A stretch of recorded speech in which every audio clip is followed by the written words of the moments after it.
Thanks, Steve. Well, the recent frigid weather is putting added stress on aging infrastructure around the capital region, specifically old pipeline systems. Last Friday, folks in Rensselaer said they were actually able to smell sewage leaking after a water main broke near Aiken Avenue and Columbia Street, and that was less than a block away from another large water main break there on Christmas Eve.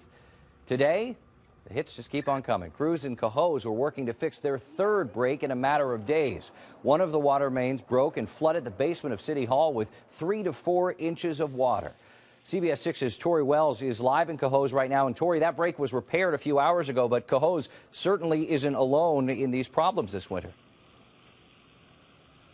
That's right, Cody. As you mentioned, Rensselaer's been dealing with this. Albany had a small surface water break this morning that's been dealt with. And this patch of dirt right here, these cones, this is what's left over here in Cohoes after crews were working just a few hours ago. The good news is people around here do have their water back.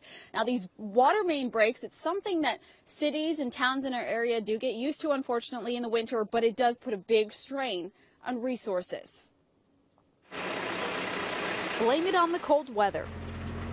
Blame it on aging pipes.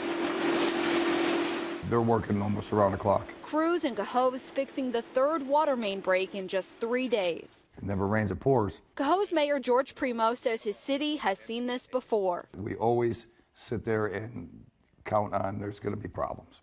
That's why you have a contingency fund. But this week has been even more stretched with a snowstorm and 3 water main breaks, one that flooded the basement of City Hall.